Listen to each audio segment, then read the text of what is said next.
you, Jannie, and now it's time to invite the first opponent, Professor Benjamin Ryan up here to question you.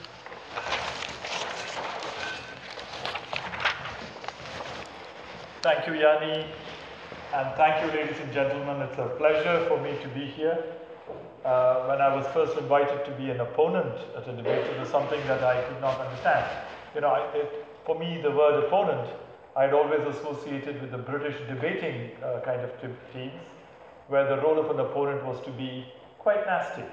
And however, you know, I should say this, a colleague of mine, Dr. Bill Fagey, who's my hero in public health, often tells me that civilization is organized kindness.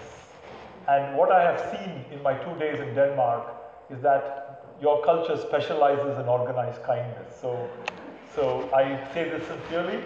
So I'm going to, my questions are aimed at kindness, but in a way to help us all think together along with Jannie. And firstly, I want to start off, Jannie, by congratulating you. Thank you. Very nice presentation, excellent work. And I especially want to congratulate you for picking some radically nice areas. I mean, you've chosen diabetes, which is a huge topic of interest. You've chosen Africa, and for you to have gone to Africa and done the study was huge. And you have selected a family. So you've actually, without your knowledge or with your knowledge, you've come up with 3 important innovative areas to attack, you know, diabetes, Africa, family. So I think the implications are huge. So to start off, I'm going to start by asking you a ridiculous question. And then I'll ask you some more serious questions. So my ridiculous question is, if I can interpret Jannie's results correctly, what you're suggesting is that the best way to prevent diabetes in a family is to create diabetes in one family member first. Yes. Is that correct? Well, it's actually a good point. Let me just have 2 minutes for that one. Yeah, so I think this is very interesting because we always assume that for a family having diabetes is like such a big problem. So instead of, I don't think it's a good thing, but I don't think we should also see it as an opportunity for prevent high-risk individuals because they share the same household for getting the disease. But of course, thinking a little broader, I don't think the family is only interesting for diabetes. I think it's interesting for health promotion in general. All these things we do at the workplace, we do at schools, bring them home to the family. And so I'm going to have a number of questions for you. My first question really is, in one of your slides, where you're justifying studying diabetes in Uganda, you showed a set of prevalence values which range from 0.4% to 22%. And if you're from an outside world who's not used to diabetes, it would raise questions of suspicion. How could you find in 2011 a survey reporting a 0.4% prevalence and also another survey reporting 22%? So what were the major differences between those things? And did you go back to the authors to find out how they had done the survey or try to get the original data? Yes, so I will just find the figure. Is that okay?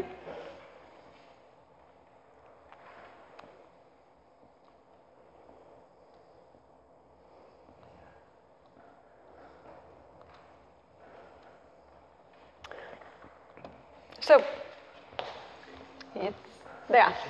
Yeah. So so as I said, there are, first of all, there are, I think I could, no. There are, so you said there's only 0.4 here, and then we have 22 up here in the women. So there are some major differences in all these studies. If we first look at the diabetes definition, then we can see most of them use the same. They use fasting blood glucose. One use HbA1c. I think it's the NHANES study from the US actually showing that that HbA1c and fasting glucose, if you test the same people, they will not be positive necessarily in both tests. As far as I remember, you will find double as many people having diabetes according to the fasting plasma glucose compared to the HbA1c. So there can be something with which these two are used to diagnose. And then also some of the studies use random plasma glucose, which I think is a weakness because these are populations who really rarely snack. So maybe you measure someone at 11 and you ask, did you have breakfast? Yes, and you only use the random blood sugar, which is 11, and that's quite high to get up of if you only had a small lunch or breakfast. Then you may have someone who is like 8, but you will not catch them in this using the fasting. And then also, if we look at the study population, some are rural, some are urban. We know that urban areas in sub-Saharan Africa have higher prevalences of diabetes. But lastly, I think the difference is really explained by who was involved in this. Because if you have all diabetes, around 90 to 95% of the diabetes is type 2 diabetes. The biggest risk factor for type 2 diabetes is age. So if you have a study cohort with people down to 13 years of age, then it may be very low. And then actually, I know the authors behind this study, and people had their fasting plasma glucose measured if they came into a spot. And who will come in? It may be the people who think they are at risk. And then also it's women. And in Africa, we do see that women are more overweight and more obese than men. So in terms of, to make this presentation effective, if you had limited the age groups, yeah. But then again, it's also these ones, they start at 35. 13. So your concept is a household. What's your definition of a household? What is a household? So, I thought it would be easy, but it's not easy in Uganda. There are many things affecting polygamy. How do you express it? Yeah. Having more than one wife is very common. Polygamy. Yeah. Yep. So, and then often the wife would be in different households, but we then most of the patients luckily reported to only stay with one wife permanently. But then we chose that the people included in this study needed to have lived in the household for at least the last 3 months permanently. And it was okay to live in the same compound in 2 different houses as long as they ate all the daily meals together. Of course, if you're in school or out working, it's okay.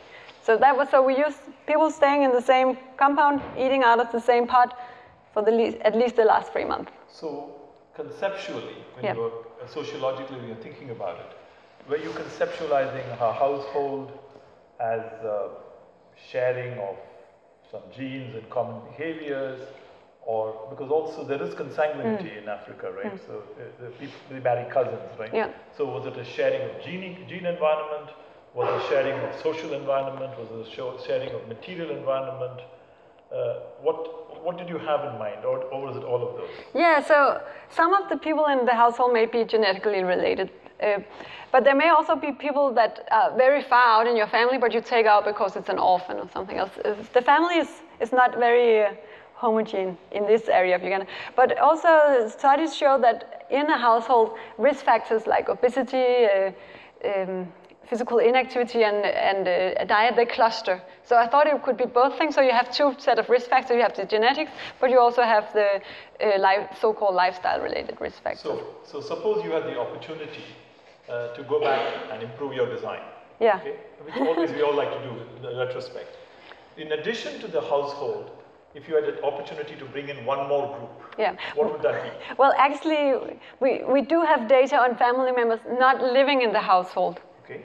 And that was mostly because they also wanted to be measured, and we didn't want to create like tensions between them. So we just measured them, but I've kept them out of this one. But I thought it could be interesting to have a bigger cohort of family members not living in the same house. So there you wouldn't have these unintended spillover effects in the diet. Or What about a group of friends? That's the other. Yeah, but I don't know how. Sometimes it can actually be hard to distinguish friends and family in Uganda. But yeah, friends could also be interesting because then you don't have the genetic part. But definitely. Yeah, because in a sense, the reason I focused on household, in a sense, you looked at households that had a diseased person, without a diseased person. And I was reminded of the famous novel Anna Karenina.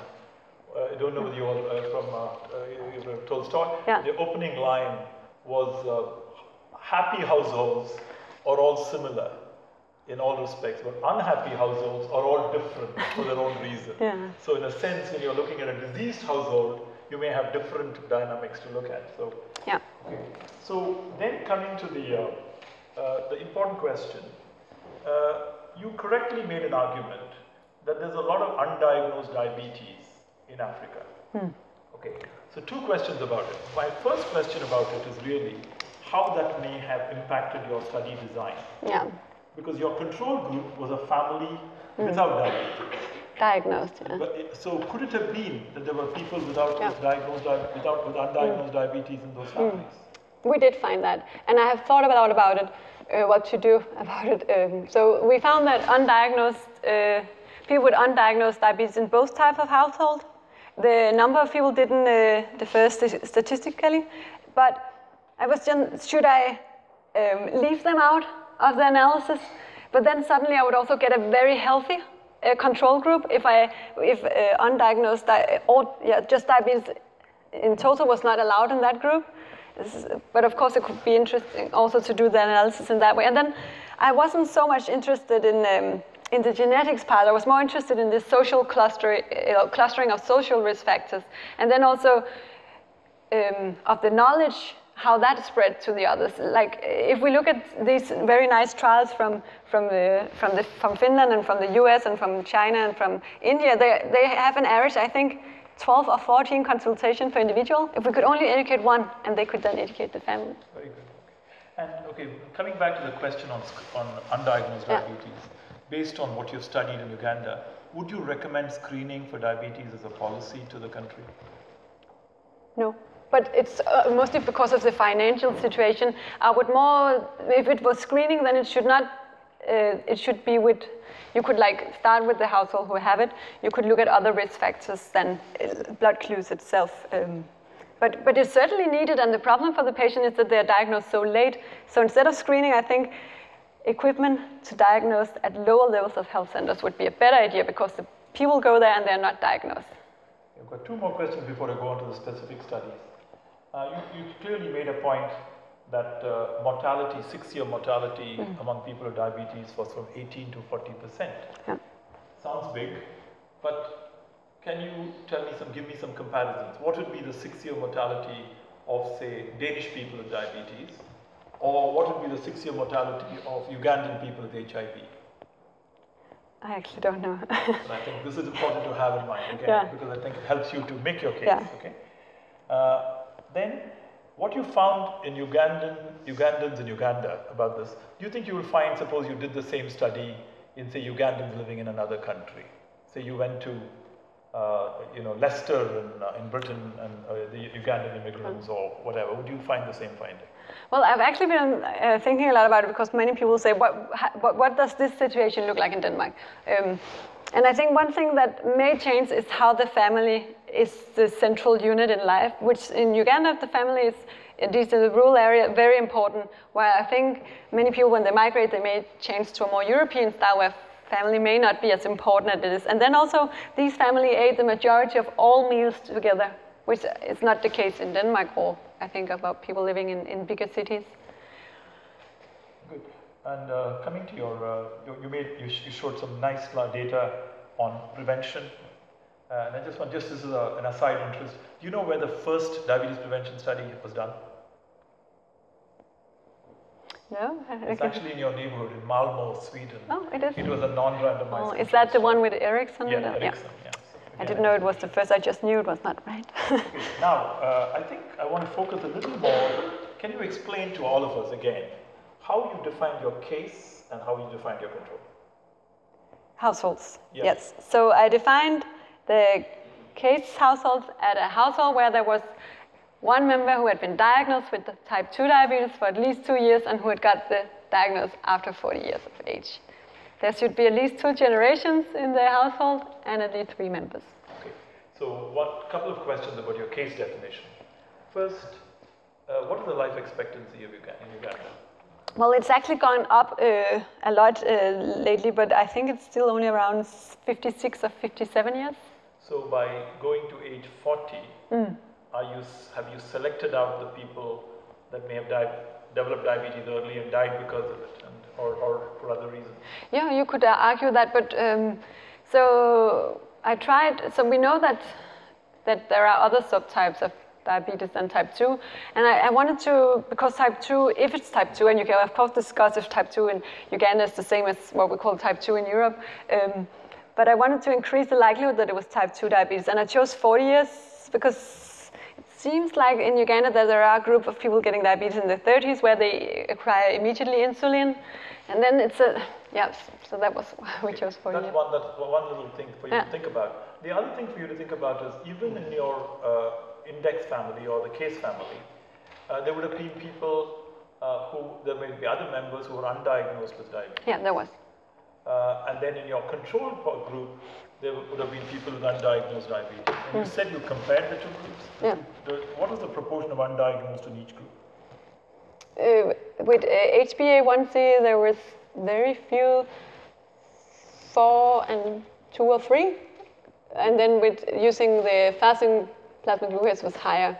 So, and if you compare the behaviors and the risk factors just in those groups, were they different?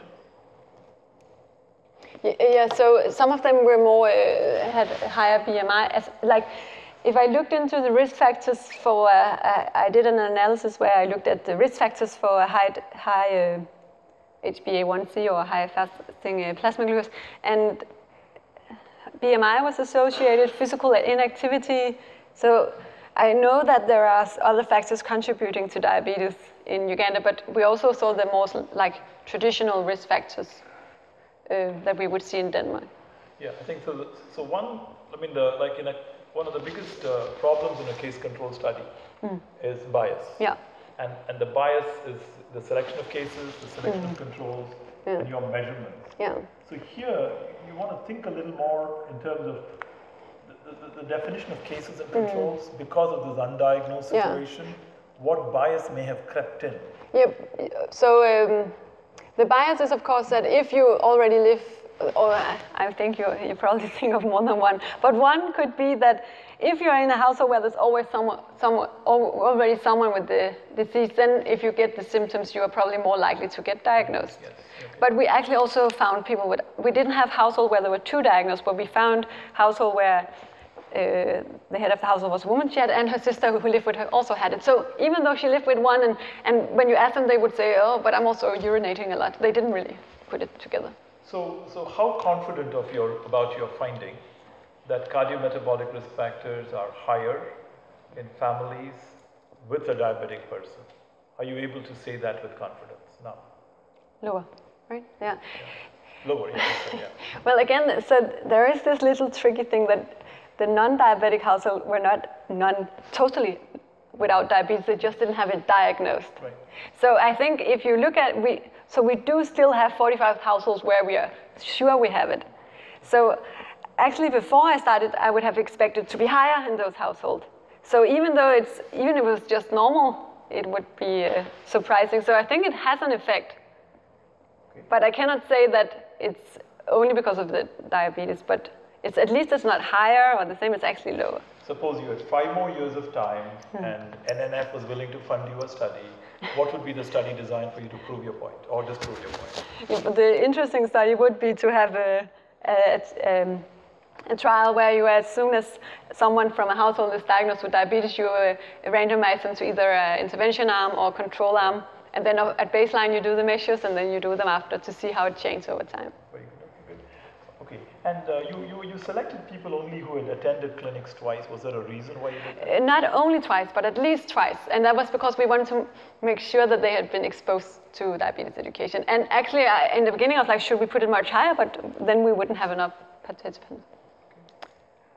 I was coming to your measurements of physical activity and diet. Physical activity, you measured using IPAC, and you modified it slightly. Yeah. You also used a step test, Yes. and that was because Sorensen is in the audience. That's why you used a step test. No. Okay. No, but what was amazing for me was I didn't see the data from step test. Did you They were there. You did show it there. But then you used an objective measure for physical activity. Yeah. Were you happy with your measure of diet? Well, I think sometimes it's also to do the best you can in the situation. Of course, it would have been interesting if we could weigh the diet, if we could ask everyone and be more precise, but we had already a big load of questionnaires, and we assumed that everyone was eating mostly the same. So doing a food frequencies questionnaire on individual level would just increase the burden on the participants. but you could have done other things. There's no doubt about that. We had asked what people would normally eat, so all the local food items were in, but it could have been interesting to do a more precise, or at least in a smaller sample, to look what they actually eat. So the reason I asked those questions were, in a sense, there's one paradoxical finding in your results, is that you find some difference in cardiometabolic risk between your case family and control family, particularly in younger people and in males. And I want you to think about why that may be the case. But more importantly, you found no difference in obesity, you found no difference in physical activity, no difference in diet. So what could explain the difference in glucose and cardiometabolic risk factors? Well, so again, you just mentioned the diet. And so, as I showed you, we used one of the variables I've included is a number of weekly servings of staples, but that's the same for all in the household. We don't know if that's actually the case. So it may be that that some eat more, some eat less, and that actually confound the no difference between the household. And the same with oil, and with physical activity. Well, I think I've thought a lot about why it is like this. It could be that younger people, no, I'm not sure. I thought for men and women, I think the difference is probably physical activity level, that women... And what does the step test measure? What does it measure? But it measures your aerobic capacity. What does IPAC measure? It measures the activities you do within a week. But I think mostly these people is a quite active population in general. So I'm not sure we will find it with IPAC, because we had very few people based on the self-report being physical inactive. So, okay, that introduces the next question. How confident are you that this IPAC is valid in that population? I wouldn't use it again. So what would you use? Suppose you had all the possibility of doing the best. Well, now that Søren is here, maybe I should say the ActiHeart. But oh, it could also just be a small item. But I also thought of using a pedometer, but that only measures the amount of steps. And these people, they walk uphill, so steps may be different from where you do them. And also, I noticed your BMI. Yeah. You used the WHO cut points. Yeah. And your fat area you used from a published study. Do those cut points apply to an African population? Well, that's a big question, right? So the reason why I chose to categorize them was that it's debated if the BMI can be used as a continuous variable in adolescence. And in order to combine the adolescents and the adults, I categorize them. But it is debatable. And from the studies I've read, it's debatable whether BMI should be... So in a Caucasian population, we use 25. Some people think we should use 23 in the South Asians, and some people think we should increase it in the black population, while another study I've read thinks it should be lower. So I don't think one size fits all, but sometimes you need to take some choices with your data. So no, maybe it's not the right way to do it. But I'm not really a big fan of BMI in general, but if I wanted to compare with other studies, there's always BMI being used. But I don't think it says anything about what your body actually looks like in such a small cohort. And also, these people are quite short, so maybe it would be interesting to use something else. And I noticed that you did some GIS mapping. You enjoyed traveling around doing GIS, geomapping. But how did you use the data? I haven't used it yet, but I think it could be very... So far, I only counted all the health facilities I had to put in. But I think it would be interesting to see what is health, how is that dependent on which health center you are, the distance to the nearest health center, and also for the patients. But, yeah, I'm not sure if it... You have included it in this analysis. I mean, here... Yeah, you could have included it, especially I think it could be interesting for patients and how they manage the disease with the distance to the health facility. And how would it have altered your analytical framework? What? How would you have changed the analysis framework if you used GIS in this? In the case control comparison? Well, maybe I know what you're fishing for. So some people would think that maybe also you could find a clustering at village level, but actually not that many of the households were located in the same village.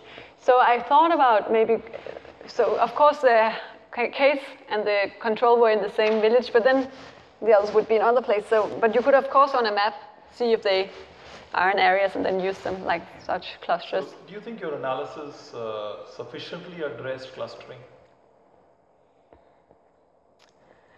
I think it depends on in which risk factors you're looking at clustering. I think it addresses sufficiently for the values which are also genetically related, but I think what could also be interesting to include is the altitude, because some people live quite far up in the mountains, meaning that they have more daily, or may have more daily activity than if you live in the lowland. But now that you've collected the data, you know the families, you know the geographical locations. Did you look at intra-cluster correlation within families for various risk factors, for various knowledge behaviors? Yeah, I have looked a little at it, but I haven't written anything on it yet. And not surprisingly, I think there are higher clustering with the measures who are also affected by your genes, like the fasting plasma glucose and HbA1c. I think there's also a little in physical activity, but not that much. And diet is, of course, not possible to see because it's measured at household level. So it'll be difficult. And you mentioned that you had a long list of SES variables. Yeah. And you did principal component analysis. Yeah. So what did that reveal? What did you get out of it? Out of the principal component analysis. Well, I got.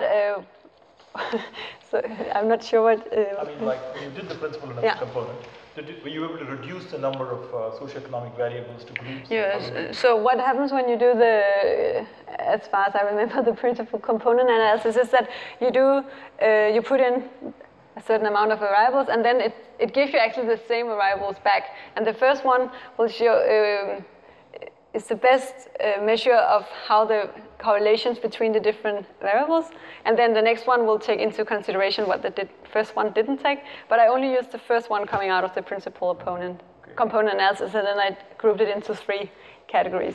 Okay. And interestingly, your case group and your control group were different in terms of education and SES. Yes.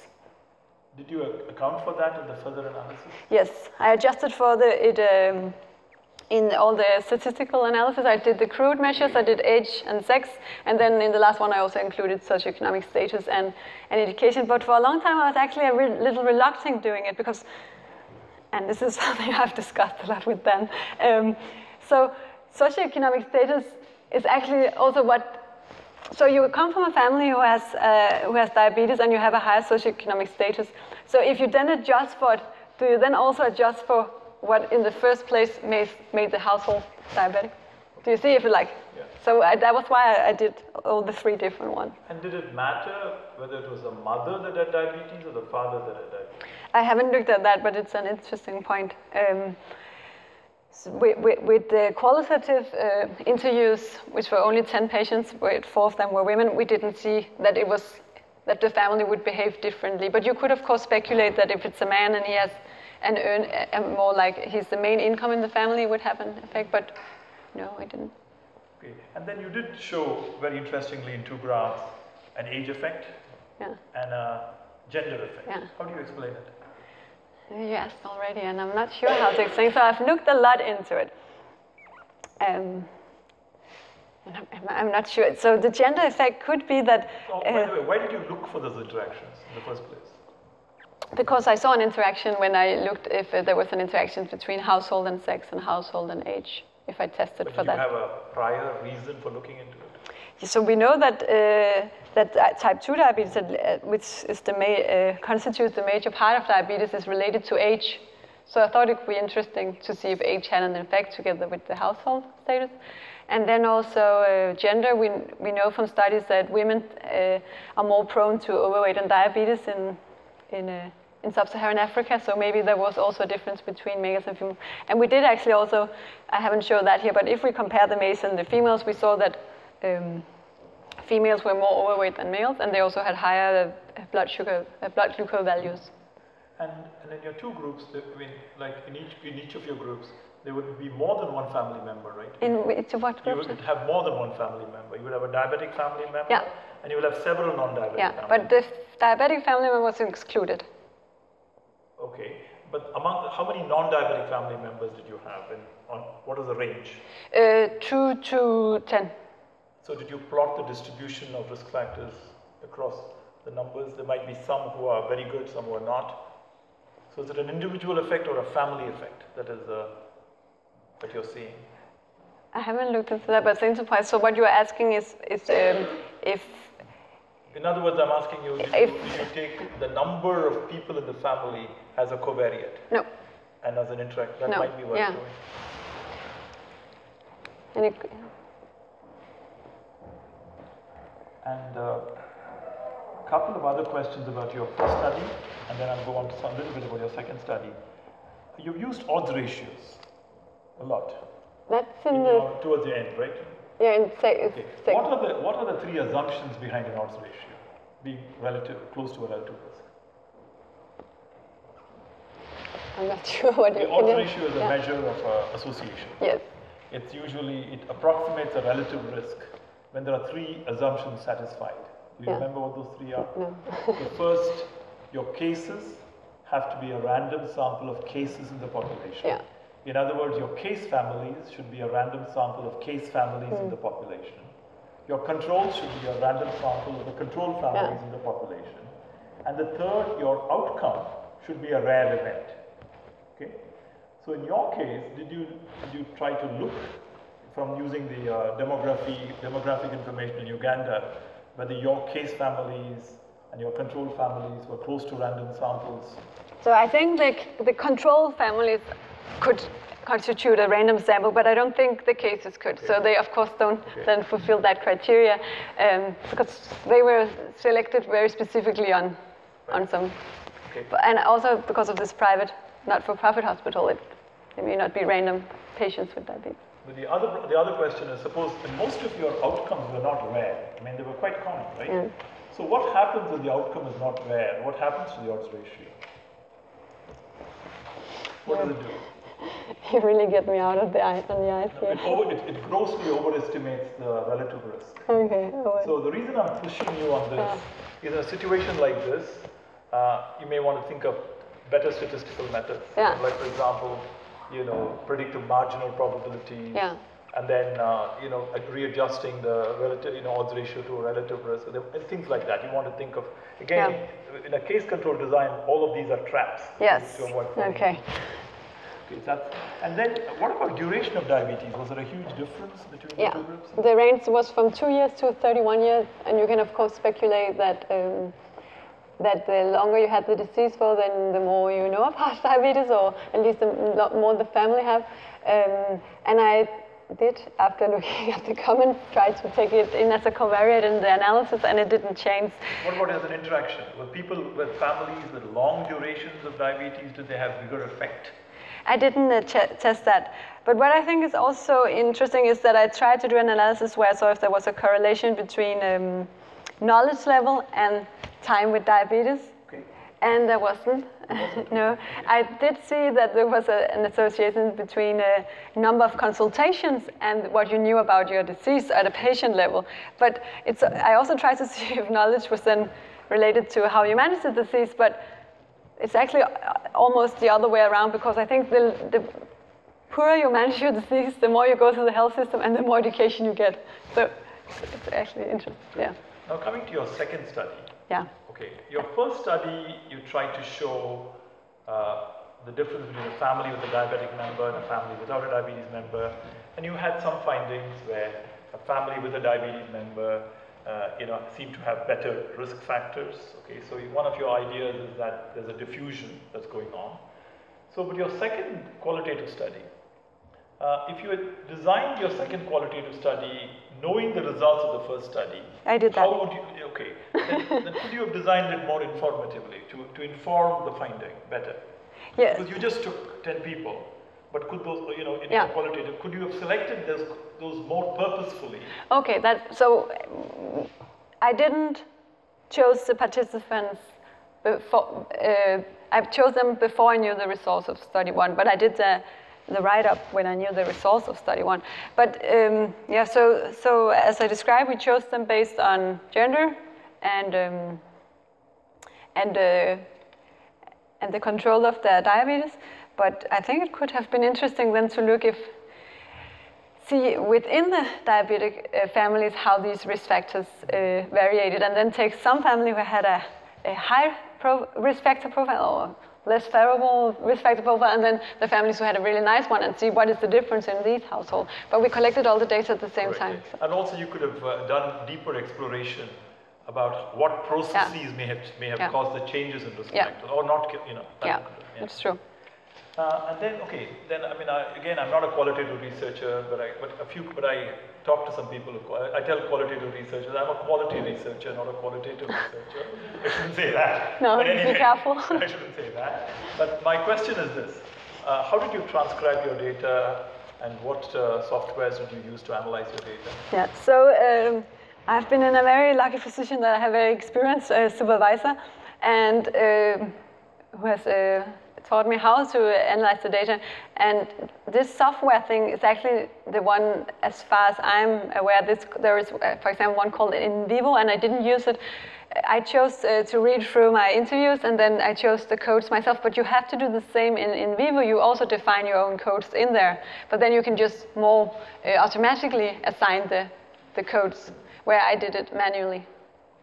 And did you do it just by yourself? You didn't have a second person do it? No, but that would of course increase the quality. Could you have used a software for it?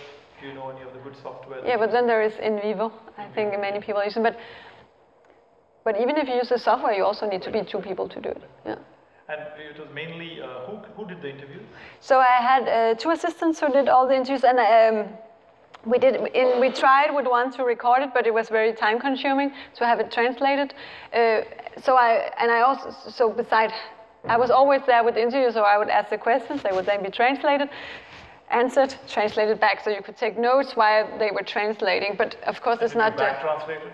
Yeah. So the assistant spoke English, and he would then speak Lukoncho, and then I will get it back in English. And of course, there may be loss of information, but the good thing about the qualitative interview is that you have a lot of time, and if there are things you don't understand, then you ask again.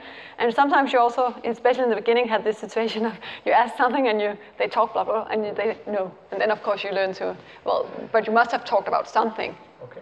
Yeah. So just got two final questions. Firstly, fantastic work. You've done all this. Okay, you've done so many years. You're going to get your PhD. All that. What has been the major contribution of your work to the world? To you. So actually, when I just came back to Uganda, I thought these people, they don't need research. They need health facilities. Suppose you're now in front of CNN. You have 30 seconds to say what has been your contribution to the world. I think we have shown that having a chronic disease in a household should not only be seen as a problem, but it should be as an advantage to prevent or improve health in the high-risk individuals they share the household with. And we should highlight families more for prevention of various diseases. Okay, let's take, for example, the Pima Indians of Arizona. Yeah. By age 50, 50% of people have diabetes. And recently in India and Chennai, we find that by age 50, 50% have diabetes. So in that situation, wouldn't you expect that almost all families would have a... It's true. So how do you apply your results to that situation? But then I think it's even more, like we know that type 2 diabetes is increasing for various reasons. We cannot do individual consultations with all of them. So maybe we focus on high-risk households, and even if they all have it, then I don't know what else to do. So what if? So what next? In terms of, suppose you had to, for the next 5 years, continue these studies, and you had to get more focused, you had to do 2 specific type of studies. What would you do? What studies would you launch? But I would definitely do family intervention then, where you target the entire family, both for the management and for the prevention. Okay, good. And then my last question, and this is a tough question, and I want you to think about it, okay? You've clearly grown up in Denmark, you know the Danish health system, and you went and worked in Uganda. And you looked at the system, okay? And some of it must have been very hurting, and some of it must have been very painful. So, 2 questions here. Firstly, as an individual, how did this contribute to you in terms of your personal growth, emotionally, psychologically, philosophically? by working in a completely different setting. How did it make you bitter? Did it enrich you? What did it do? Number one, so that everybody others can know. And second, when you compare these two extreme systems, what would you do to say, what should be done to bring, say, improve the health system in Uganda? Or what should be done?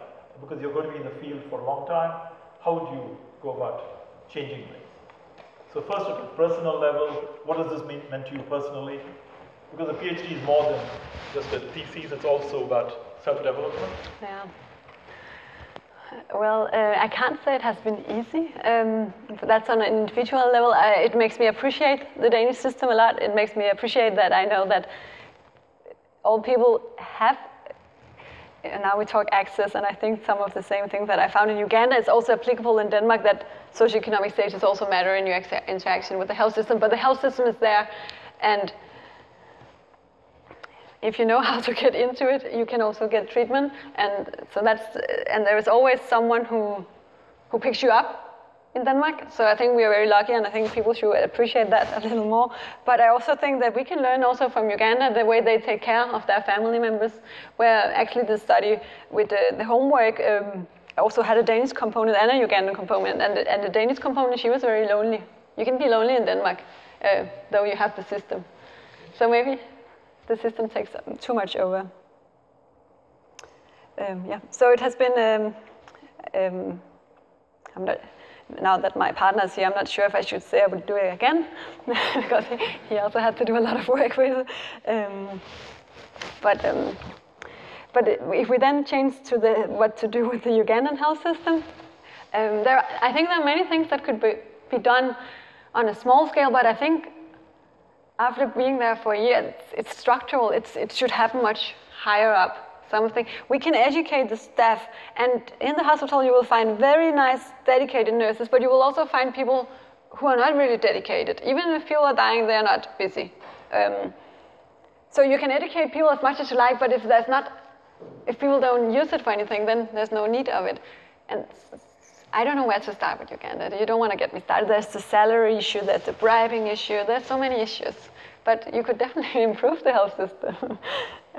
Thank you, Jannie. Yeah, thank you for taking all the heat. Thank you.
wait till he got home, and someone would tell him the number. So there's cultural capital is very important, I think, especially in this setting.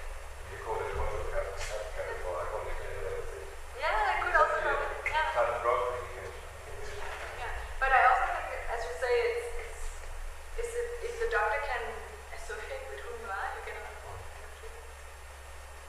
think it comes back to Congo. Now, this is a last question. I wasn't asked it, and I'm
sometimes it's just a sort of a proxy for something else. Yeah. And I think sometimes you could actually see diabetes as a proxy for a lot of other issues that are probably more relevant than diabetes. Or what? Well, you could argue that if you want to, well, I don't think you will prevent all diabetes at all, but that you should target other things, that you should, for example, in Denmark, they try to tax unhealthy food items, which I think has been pulled back, but I think that could be an interesting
there a tipping point there? So do you get a saturation somewhere there? You know how many people have diabetes? Yes. Very short. I just think you will see a leveling up. And I think it may have come in some of the Western countries. I don't think it has all even started in Uganda, or it may have started, but I think it still has there to increase further. So it looks more like it's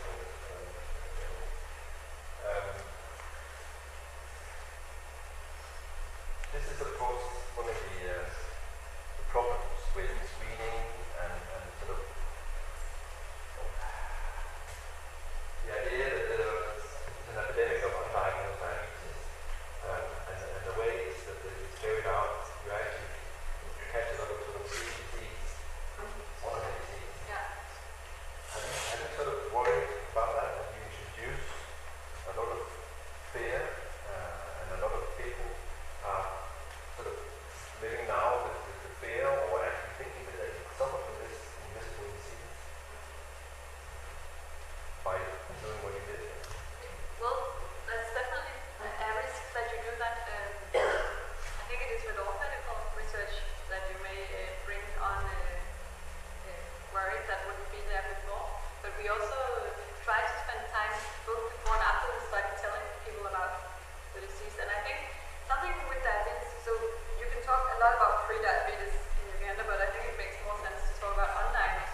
like to see how they correlate, and I don't know one has. There are very few people who consider themselves inactive compared to how many people we would categorize as inactive using the step data.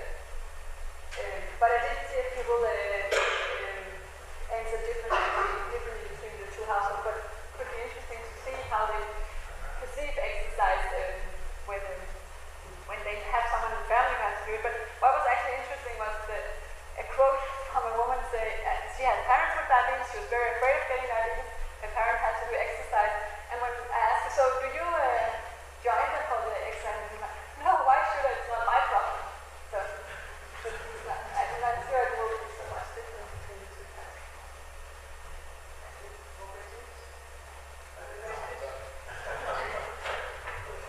Okay, then on behalf of the University of Copenhagen, I want to say thank you very much to the assessment committee for the great work. And the session is now ended. The assessment committee will leave the room. Please stay here, and we will come back and tell you about the result of our evaluation. Okay?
But thank you for coming, and thank you for sharing this moment with me, and I look forward to doing some wine with you.